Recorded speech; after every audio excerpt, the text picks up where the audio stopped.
Class 9th history chapter number 3 Nazism and the rise of Hitler. तो इस chapter में सबसे पहले हमें बताया गया है कि स्प्रिंग 1945 में एक 11 ईयर ओल्ड बॉय था जिसका नाम हेलमट था। वो अपने बेड पे लेटा हुआ था और उसे अपने मम्मी पापा के बात करने की आवाज़ आई, जो कि उसके पापा बोल रहे थे उसकी मम्मी को कि हमने जितना बुरा उन लोगों के साथ किया है अब हमारे साथ भी उतना ही बुरा होने वाला है, तो या तो मुझे खुद सुसाइड करना पड़ेगा या तो हमारे पूरी फैमिली को। तो ये सब हेलमट सुन रहा था। उसके बाद हेलमेट और उसकी एक पूरी फैमिली, उसके पापा उन सबको लेके गए एक जंगल में और वहाँ जाके उन्होंने एक पिकनिक टाइप का किया। उन्होंने बहुत सारे हैप्पी मोमेंट्स साथ में बिताए, उन्होंने गाना गाया, खेला कूदा, मस्त मज़े किए। लेकिन उसके बाद हेलमेट को अगले दिन पता चलता है कि उसके पापा ने ऑफिस में ही अपने आप को गोली से मार लिया है। और हेलमेट ने अपने पापा की वो ब्लडी यूनिफॉर्म देखी जिससे उसे एक जो बर्न हो रही थी उनके घर में फायर प्लेस जो है वहाँ पे, उसने उसे इतना ज़्यादा ट्रॉमेटाइज़ कर दिया, उसे इतना मेंटली इफ़ेक्ट किया कि वो बहुत ज़्यादा डर गया।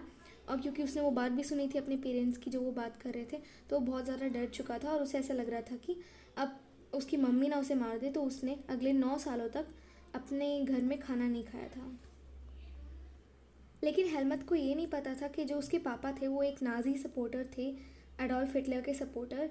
तो हम इस चैप्टर में यही देखने वाले हैं कि एडोल्फ हिटलर कौन थे, उनकी आइडियोलॉजी क्या थी और वगैरह वगैरह चीज़ें। तो चैप्टर स्टार्ट होता है कि मई 1945 में जो जर्मनी था उसने सरेंडर कर दिया था, अपनी कंट्री को सरेंडर कर दिया था अलाइज को, क्योंकि वो हार गए थे वर्ल्ड वॉर 2 में। तो जो हिटलर और उसका प्रोपेगेंडा मिनिस्टर था मिस्टर गॉबियल्स, उन्होंने बर्लिन में जो उनका बंकर था उसमें अप्रैल में खुद सुसाइड कर लिया था, पूरी फैमिली ने उनकी। और उसके बाद जब वर्ल्ड वॉर 2 ख़त्म हो गई पूरी तरीके से, फिर एक इंटरनेशनल मिलिट्री ट्रिब्यूनल बना था नरमबर्ग में, जर्मनी में। जो भी नाजी क्रिमिनल्स थे जिन्होंने war against humanity, war against peace और लोगों को इतना सताया था, उन लोगों को पनिश करने के लिए। लेकिन ये जो नरमबर्ग ट्रिब्यूनल बना था ये उन्हें पनिश करने के लिए बना था, नाजी वॉर क्रिमिनल्स को। लेकिन ऐसा उन्होंने क्या क्राइम किया था? तो जब वर्ल्ड वार 2 चल रहा था तो देश के बाहर तो वर्ल्ड वार 2 चल रहा था, लेकिन उस समय देश के अंदर भी जर्मनी में काफ़ी सारी चीज़ें हो रही थी। जैसे उन्होंने जीनोसाइडिकल वॉर्स करी थी, यानी कि एक बहुत ही लार्ज स्केल पे किसी एक कम्युनिटी के लोगों को मास किलिंग करना, यानी एक साथ मार डालना। तो उन्होंने 6 मिलियन ज्यूइश को मारा था, 2 लाख जिप्सीज को मारा था, 1 मिलियन पॉलिश पॉपुलेशन को मारा था और 70,000 उनके खुद के जर्मन्स को, जो कि जिनको ऐसा लगता था कि वो फिटेस्ट नहीं है या वो मेंटली और फिज़िकली सही नहीं है, उन सबको। और जो भी हिटलर के अगेंस्ट में जो पॉलिटिकल पार्टीज़ या उनके जो भी ओपोनेंट्स थे उन्हें भी। तो ये कहाँ पे मारते थे ऐसे लोगों को? तो यहाँ पे बुक में एक एग्जांपल हमें दे रखा है ऑस्ट्रिच का। ये एक कंसंट्रेशन कैंप है जहाँ पे नाजीज जो थे वो अपने ओपोनेंट्स को और इन सब लोगों को जिन्हें वो फिटेस्ट या फिर सही नहीं समझते थे उन्हें मारते थे। तो अभी तक हमने जो भी देखा वो एक तरीके से इस चैप्टर का इंट्रोडक्शन था और अभी हम एक्चुअल में इस चैप्टर पे आने वाले हैं। तो सबसे पहले इस चैप्टर में हमें यही बता रखा है कि वर्ल्ड वॉर 1 से लेकर वर्ल्ड वॉर 2 के बीच में क्या हुआ था और हिटलर का राइज कैसे हुआ था, ये सारी चीज़ें बता रखी हैं। तो चैप्टर का सबसे पहला पार्ट है birth of Weimar Republic. Weimar Republic जो थी ना वो एक डेमोक्रेटिकली इलेक्टेड गवर्नमेंट थी जर्मनी में, जो कि वर्ल्ड वार 1 के बाद बनी थी। वर्ल्ड वार 1 हुई थी 1914 से लेकर 1918 तक, और वो एक्सिस पावर्स या फिर हम जो वर्ल्ड वार 1 के दौरान उन्हें सेंट्रल पावर्स बोलते हैं वो और अलाइड पावर के बीच में हुई थी। तो वर्ल्ड वार 1 में जो सेंट्रल पावर थी उसमें जर्मनी, ऑस्ट्रिया और टर्की थी, और अलाइड पावर में हमें पता है फ्रांस, ब्रिटेन, रशिया और लास्ट में यूएस भी आया था, वगैरह वगैरह, ये सारी कंट्रीज़ थी। तो क्या होता है ना कि नवंबर 1918 में जो सेंट्रल पावर्स थी वो हार गई थी, यानी कि जर्मनी एक तरीके से हार गई थी। तो फिर जर्मनी की जो एम्पायर थी उस समय जर्मनी में वो भी हटा दी गई थी, जो वहाँ पे राजा था वो सब। और फिर उसके बाद जो पार्लियामेंट्री पार्टीज़ थी उन्होंने सोचा कि अब देश में कोई भी पावर में नहीं है तो हमें आना पड़ेगा। तो उन्होंने साथ मिलके, वीमर एक जगह है जर्मनी में, वहाँ पे एक साथ एक अपना एक फेडरल स्ट्रक्चर क्रिएट किया था एक डेमोक्रेटिक कॉन्स्टिट्यूशन के साथ, और अपनी एक नेशनल असेंबली फॉर्म की थी जिसे उन्होंने वीमर रिपब्लिक बोला। वीमर रिपब्लिक क्यों? क्योंकि वो वीमर एक जगह थी वहाँ पे उन्होंने बनाया था। और एक जर्मन पार्लियामेंट बनी। जर्मनी में हम पार्लियामेंट को रिस्टैग बोलते हैं, जिसने सबको इक्वल राइट्स दिए, वोटिंग के, एडल्ट्स को, सबको, वुमेंस को, इन सब चीज़ों को। लेकिन जो जर्मनी के लोग थे वो इस वीमर रिपब्लिक को एक्सेप्ट नहीं करना चाह रहे थे। तो उसके पीछे का क्या रीज़न था? तो उसके पीछे का मेन रीज़न तो यही था कि वीमर रिपब्लिक जो थी वो वहाँ पे अभी नई नई एक रिपब्लिक बनी थी, एक डेमोक्रेटिकली इलेक्टेड गवर्नमेंट बनी थी। तो क्या हुआ ना कि अब क्योंकि जर्मनी तो हार गया था, जो बाकी कंट्रीज़ थी जिनसे जर्मनी हारा था उन्होंने जर्मनी के ऊपर काफ़ी सारी हार्श ट्रीटीज़ लगाई। जैसे कि एक ट्रीटी ऑफ वर्सेल्स थी जिससे 13% ऑफ द टेरिटरी जो थी जर्मनी की वो उनसे ले ली गई 70, और उस टेरिटरी में 13% टेरिटरी में 75% जर्मनी की आयरन था और 26% कोल था। किसने ली थी? फ्रांस, पोलैंड, डेनमार्क, लिथुआनिया, इन सब चीज़ों ने, इन सब कंट्रीज़ ने। और अलाइड पावर्स ने ना जर्मनी की उनको डीमिलिटराइज कर दिया था, यानी अब जर्मनी में दोबारा मिलिट्री हम नहीं फॉर्म कर सकते हैं, ताकि जर्मनी की पावर उनसे छीन ली थी एक तरीके से।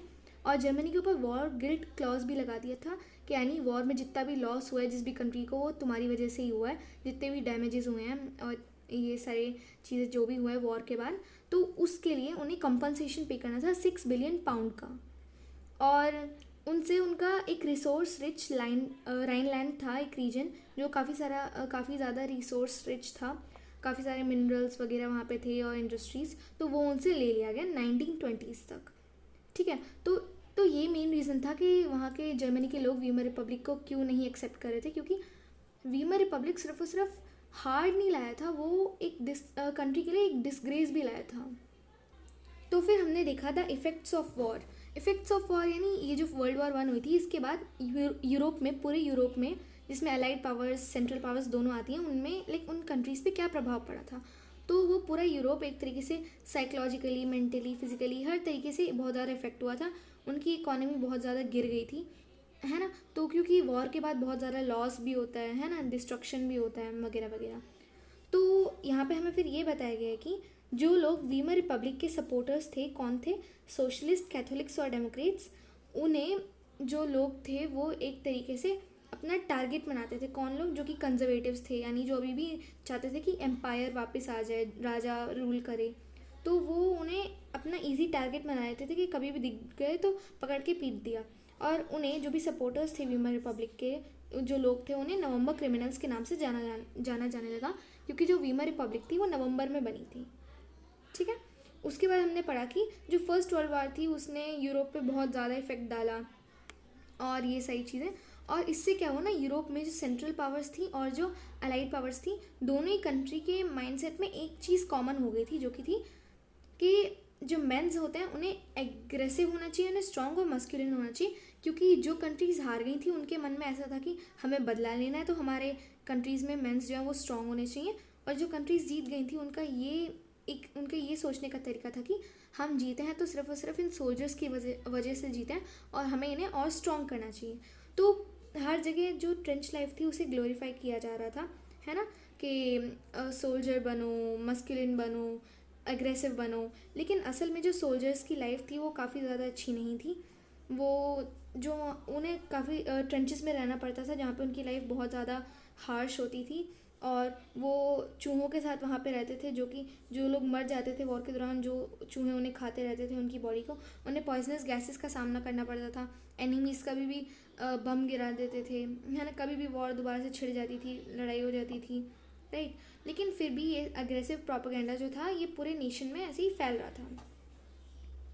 और इन सब चीज़ों की वजह से लोगों के मन में एक चीज़ थी कि हमें रिवेंज चाहिए। तो इस वजह से डेमोक्रेसी जो थी ये एक बहुत ही फ्रेजाइल आइडिया था, यानी काफ़ी ज़्यादा अच्छा आइडिया नहीं था जर्मनी के लिए। फिर हमने पढ़ा political radicalisation and economic crisis. तो पॉलिटिकल रेडिकलाइजेशन यानी पॉलिटिक्स में भी सही नहीं चल रहा था, ऊंच नीच हो रही थी। जैसे कि एक तो वीमर रिपब्लिक पहले से ही गवर्नमेंट थी, उसके बाद जो लोग जैसे जो रशियन रेवोल्यूशन से इंस्पायर हुए थे, जो चाहते थे हमारी कंट्री में भी सोशलिस्ट सीजर ऑफ पावर हो, उन्होंने मिलकर एक स्पार्टिसिस्ट लीग बनाई, जो चाहते थे कि हमारी कंट्री में भी वर्कर्स रूल करने चाहिए जैसे रशिया में है। लेकिन फिर क्या हुआ ना कि वीमर रिपब्लिक और स्पार्टिसिस्ट लीग का आइडिया मैच नहीं करा, तो उन दोनों के बीच में एक तरीके से लड़ाई हो गई देश के अंदर ही। और जो वीमर रिपब्लिक थी उसने तो गवर्नमेंट पहले से ही फॉर्म कर रखी थी, तो उसने जो वॉर वेटरन्स थे, यानी जो पहले वर्ल्ड वॉर में लड़े हुए जो सोल्जर्स थे, उनकी हेल्प लेके, जिनको फ्री कॉप्स बोला गया यहाँ पे, स्पार्टिसिस्ट लीग को हरा दिया। फिर स्पार्टिसिस्ट लीग ने बाद में जाके अपनी एक पार्टी फॉर्म की थी कि चलो अगर ये वीमर रिपब्लिक की गवर्नमेंट है यानी ये डेमोक्रेसी है एक तरीके से, तो हम भी इलेक्शन में खड़े तो हो सकते हैं ना। और फिर ये पॉलिटिकल रेडिकलाइजेशन हो ही रहा था, इसके साथ साथ फिर एक इकोनॉमिक क्राइसिस भी आ गया, यानी देश की स्थिति भी बिगड़ गई। 1923 में इतना ज़्यादा उनके ऊपर कंपनसेशन पे करने को उन्हें अलाइड पावर्स ने बोला था जर्मनी को, तो उनसे नहीं हो पा रहा था। तो इस चलते 1923 के दौरान उनके गोल्ड जो रिजर्व्स थे वो बहुत ज़्यादा डिप्लीट हो रहे थे।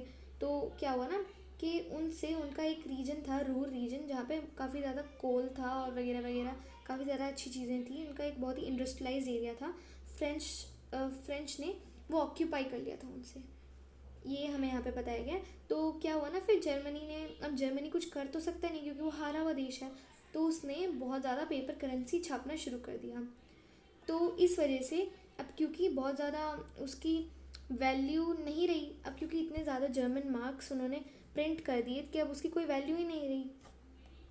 तो इस वजह से हाइपर इन्फ्लेशन हो गया, यानी कि छोटी छोटी चीज़ों का भी बहुत ज़्यादा एक्सट्रीम्स पे प्राइस पहुंच गया। तो अमेरिका ने फिर जर्मनी की हेल्प करने के लिए एक डाविस प्लान लॉन्च किया था, जिससे उन्होंने जर्मनी के लिए वो लोन को, उस फाइनेंशियल बर्डन को, वो सब पे करने के लिए थोड़ा सा आसान कर दिया था उनके लिए। फिर हमने पढ़ा द ईयर ऑफ डिप्रेशन।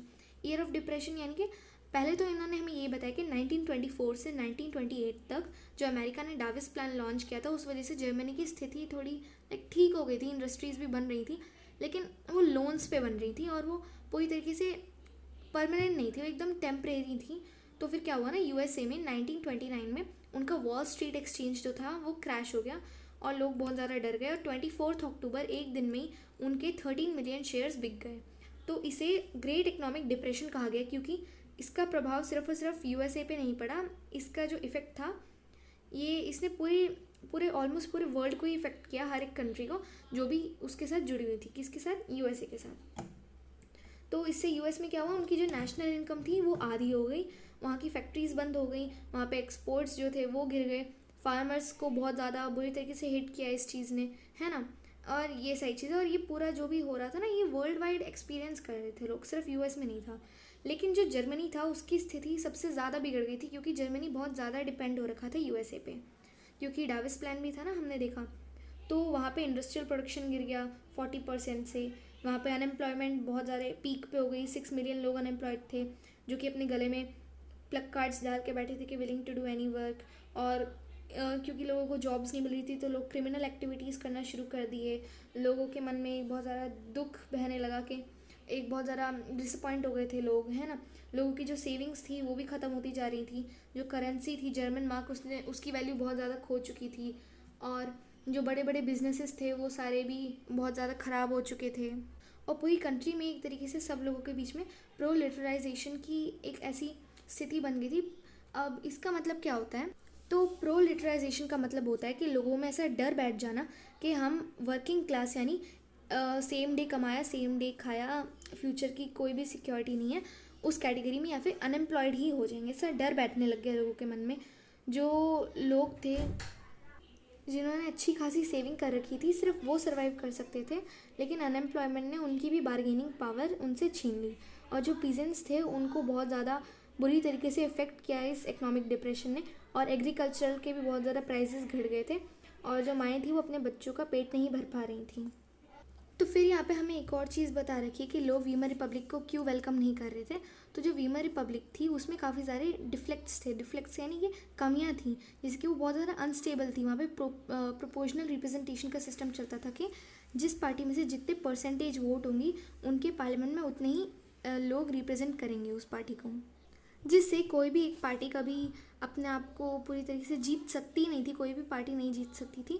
तो पार्लियामेंट में क्या होता था, जितनी भी पार्टीज पार्टिसिपेट करती थी उन्हें जितने भी परसेंटेज ऑफ वोट मिलता था उतने उनके जो मेंबर्स थे वो आके पार्लियामेंट में बैठते थे। तो अब सारे अलग अलग पार्टीज़ के सारे मेंबर्स पार्लियामेंट में बैठे हुए हैं, एक पार्टी का कोई भी नहीं है सेम पार्टी का। तो इस वजह से ना लोगों के माइंडसेट भी डिफरेंट होते हैं, लोग डिफरेंट तरीके से सोचते हैं, उनके आइडियाज़ भी डिफरेंट होते हैं, तो वो मैच नहीं कर रहे थे एक दूसरे से, और इस वजह से हर बार झगड़ा हो जाता था।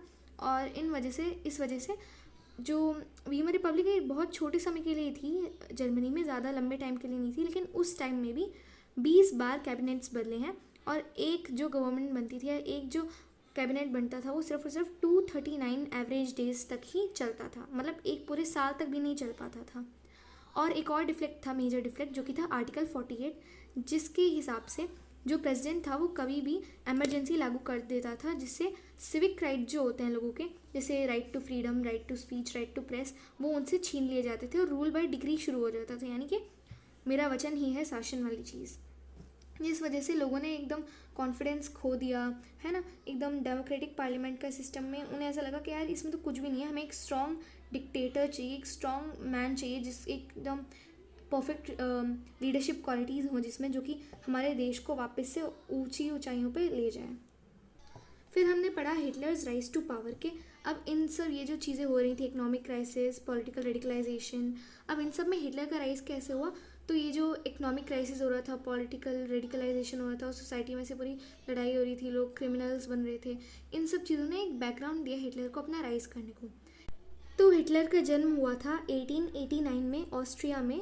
तो हिटलर ने अपना पूरा जो चाइल्डहुड था वो एक तरीके से पॉवर्टी में ही बिताया, और फर्स्ट वर्ल्ड वॉर के दौरान हिटलर ने भी पार्ट लिया था एज अ मैसेंजर। बाद में उसे अपनी ब्रेवरी के लिए काफ़ी सारे मेडल्स भी मिले और उसे एक कॉर्पोरल बना दिया गया। लेकिन जब जर्मनी हार गया वर्ल्ड वॉर वन में, तो हिटलर जो था वो बहुत ज़्यादा एक तरीके से डर गया था, और उसने एक रिवेंज वाला उसके दिमाग में चीज़ बैठ गई थी कि नहीं, मुझे अपने देश के लिए रिवेंज लेना है, because he was a great patriotic person, है ना, वो अपने देश से बहुत ज़्यादा प्यार करता था। तो उसने फिर क्या किया, 1919 में एक स्मॉल ग्रुप को ज्वाइन किया जिसे जर्मन्स वर्कर पार्टी बोला गया है, हमने चैप्टर नंबर 2 में भी पढ़ा होगा। तो उसके अंदर फिर ये गया 1919 में जर्मन्स वर्कर पार्टी में। बाद में इसने उसे टुक ओवर कर लिया ऑर्गेनाइजेशन को, और उसका नाम बदल के national socialist Germans worker party कर दिया गया, जिसे बाद में हम नाजी पार्टी के नाम से पढ़ते हैं।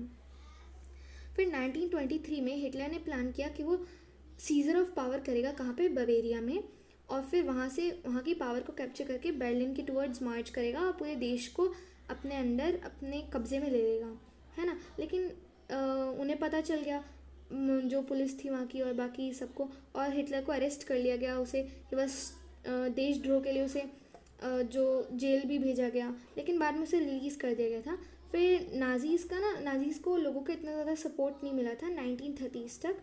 लेकिन फिर जब ग्रेट डिप्रेशन आया 1929 में, तो तब से जो नाजिज्म था वो एक मास मूवमेंट बनता जा रहा था, है ना। जो नाजी प्रोपेगेंडा था वो लोगों के अंदर होप्स जगा रहा था बेटर फ्यूचर की। 1928 में नाजी पार्टी को सिर्फ 2.6% वोट्स मिले थे, लेकिन 1932 यानी जो ग्रेट इकोनॉमिक डिप्रेशन के एंड में जो नाजी पार्टी जो थी उसे सबसे ज़्यादा मेजॉरिटी ऑफ द वोट्स मिल गए थे, जो कि थे 37%।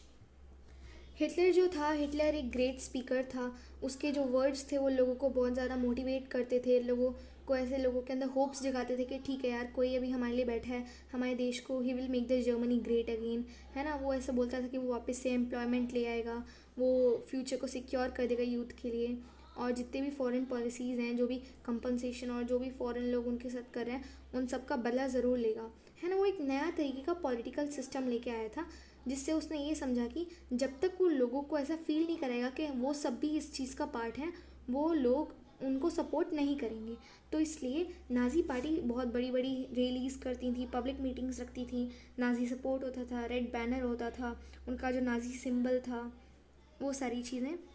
और इन सब चीज़ों ने लोगों की नज़रों में हिटलर को एक मसीहा के नज़रिए से दिखाना शुरू कर दिया था, यानी एक इंसान जो हमें बचाने के लिए आए हैं, है ना, जो इस कंट्री में जितने भी लोगों ने बुरा किया उसका बदला ज़रूर लेगा, है ना। तो ये सारी चीज़ें, लोग ऐसी इमेजिनेशन बैठ गई थी लोगों के दिमाग में कि हाँ, ये आ चुका है, अब ये हमारी जिम्मेदारी उठाएगा और हमारे देश को वापस से ऊंची ऊंचाइयों पर लेके जाएगा।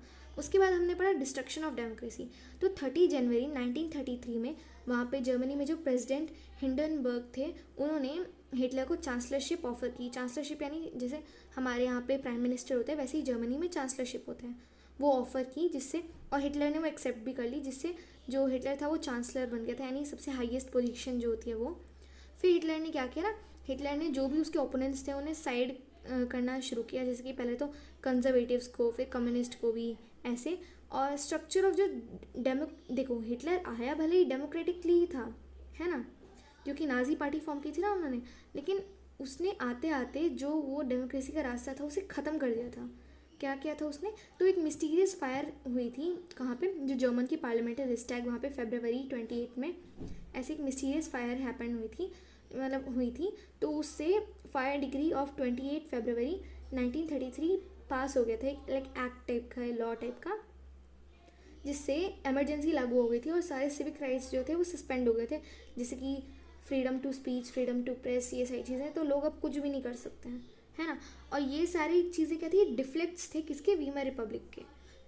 तो जो उसके जो एनिमीज़ थे, मैंने अभी बताया, कम्युनिस्ट लोग, कंजर्वेटिव लोग, वो उन्हें साइड करने लगा। कैसे, हमने देखा था ना ऑस्ट्रिच, हमने सबसे पहले ही देखा था एक कंसंट्रेशन कैंप, उसमें मास किलिंग करता था वो, जैसे कि लोगों को एक बड़े स्केल पे, एक लार्ज स्केल पे मारना, जिससे पूरी की पूरी कम्युनिटी एक बारी में ख़त्म हो जाए, इस तरीके से, है ना।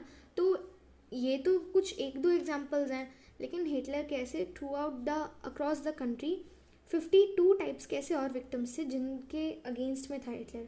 तो फिर क्या हुआ, 3 मार्च 1933 में हिटलर ने एक फेमस एनेबलिंग एक्ट को पास किया, जिससे हिटलर को जर्मनी का डिक्टेटर बना दिया गया, सारी पावर हिटलर के पास आ गई, जिससे रूल बाय डिक्री शुरू हो गया, यानी कि मेरा वचन ही है शासन वाली चीज़, यानी कि हिटलर जो बोल देगा देश में वही होगा और कोई कुछ नहीं बोल पाएगा, ठीक है। तो जितने भी यूनियंस थे वो सब बैन हो गए, जितनी भी पॉलिटिकल पार्टीज़ थी वो सब भी बैन कर दी गई, हटा दी गई, है ना। जो हिटलर था उसने कंप्लीट कंट्रोल ले लिया था पूरी कंट्री के ऊपर, इकोनॉमिकली, मीडिया पे, आर्मी पे, जुडिशरी पे, सब चीज़ों पे, है ना। और ये सब क्या उसने अकेले किया था, तो नहीं, उसने अकेले नहीं किया था, उसने बहुत सारी तरीके की पुलिस भी लगा रखी थी इसके पीछे।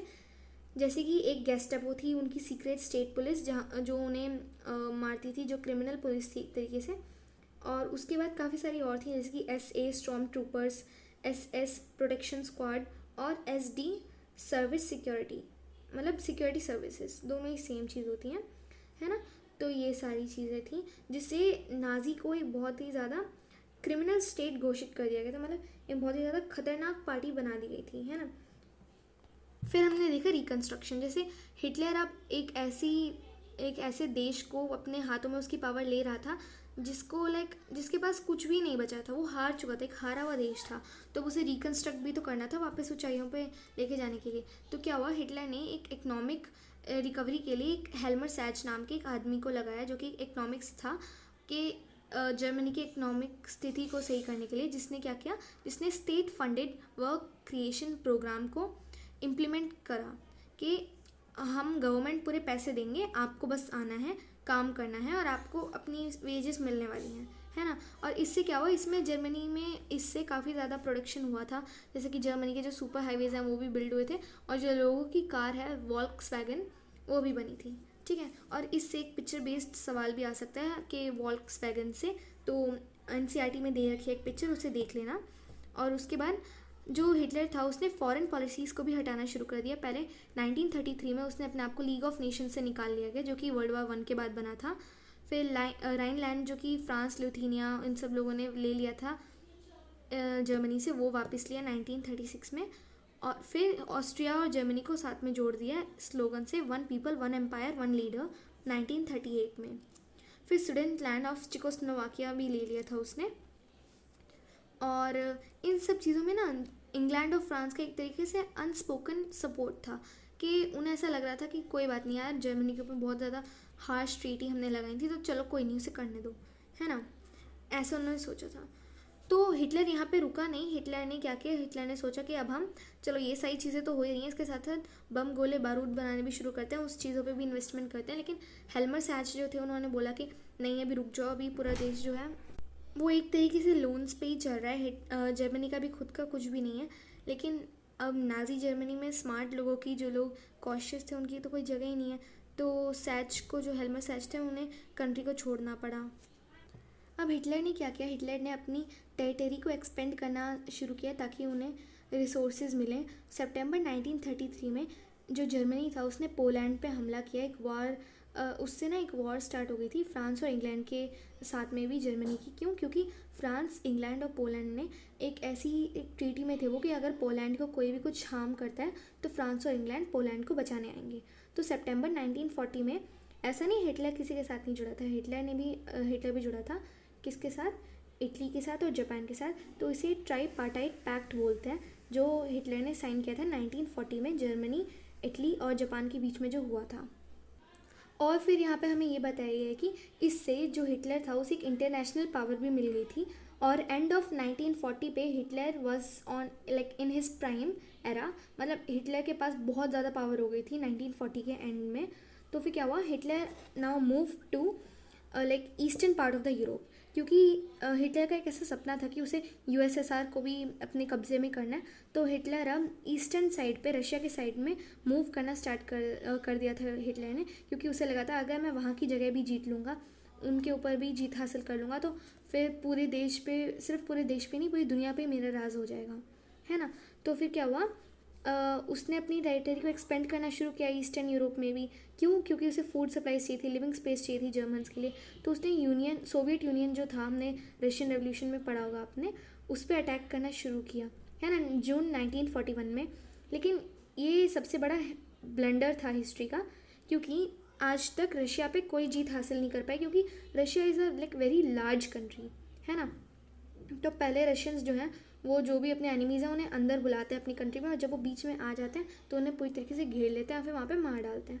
तो यहाँ पे भी ऐसे ही हुआ कि जर्मनी मूव करना स्टार्ट कर दिया था, और जर्मनी को ऐसा लग रहा था कि हाँ हम रशिया के अंदर घुसते जा रहे हैं, मतलब हम उनके ऊपर जीत हासिल कर रहे हैं। लेकिन ऐसा नहीं था, क्योंकि हमने अभी देखा कि रशियंस के मारने की टेक्निक अलग होती थी। तो अब क्या हुआ, फिर जब वो अंदर तक आ गए तो सोवियत आर्मीज़ ने उन्हें पूरी तरीके से घेर लिया और पकड़ पकड़ के मारना शुरू किया। कहाँ पे? स्टेलिनग्राड में उन्हें हरा भी दिया, ठीक है। और उसके बाद जितने भी बचे हुए सोल्जर्स थे उनके पीछे पड़ गए वो, जो कि जर्मनी की तरफ भाग रहे थे, उन्हें बर्लिन तक भगाते भगाते ले आए। और फिर उस तरीके से लाइक जर्मनी के ऊपर भी एक तरीके से जो यूएसएसआर थी उसने अपना कब्जा कर लिया था सोवियत आर्मी ने। कब तक? हाफ अ सेंचुरी तक। ये तो हमें जर्मनी की सिचुएशन पड़ी, और ये तो ईस्टर्न साइड की है। और जो जर्मनी फ्रांस और इंग्लैंड के साथ लड़ाई लड़ रहा था, उसमें भी उसे वहाँ से भी वो लड़ रहे थे, और वो लाइक ईस्टर्न साइड भी मुड़ गया था। तो यानी वो यूएसएसआर, फ्रांस, इंग्लैंड सबके साथ एक साथ लड़ रहा था। तो ये एक अच्छा आइडिया नहीं था, वो कुछ भी ढंग से नहीं संभाल पाया, है ना। ये तो हमने जर्मनी का पढ़ा कि जर्मनी कैसे हारा वर्ल्ड वार 2 में। अभी हम वर्ल्ड वार 2 पढ़ रहे हैं, जो कि 1939 से लेके 1945 तक हुई, है ना। और ये तो हमने ये पढ़ा, लेकिन अब जर्मनी के साथ इटली और जापान भी तो था। उसमें क्या हुआ, तो इटली में भी यही हुआ, जर्मनी के जैसे इटली में भी हरा दिया गया। अब जापान में यहाँ पे दे रखा है इन्होंने कि जो यूएस था उसने यूएसए ने मना कर दिया कि नहीं, मैं वर्ल्ड वार 2 में पार्ट नहीं लूँगा, क्योंकि वर्ल्ड वार 1 की वजह से यूएस के ऊपर काफ़ी सारा इकोनॉमिक प्रॉब्लम्स आ गई थी, है ना। उनके पास भी पैसे बिल्कुल नहीं बचे थे, उनकी कंट्री की भी इकोनॉमिक स्थिति एकदम से पूरी बिगड़ गई थी। लेकिन फिर जापान ने क्या किया ना, जापान की भी पावर बढ़ रही थी क्योंकि हिटलर के साथ जुड़ गया था वो। तो उसने वो इंडो फ्रेंच जो सोसाइटी है, इंडो फ्रेंच सोसाइटी, वहाँ तक भी कब्जा कर लिया था, है ना।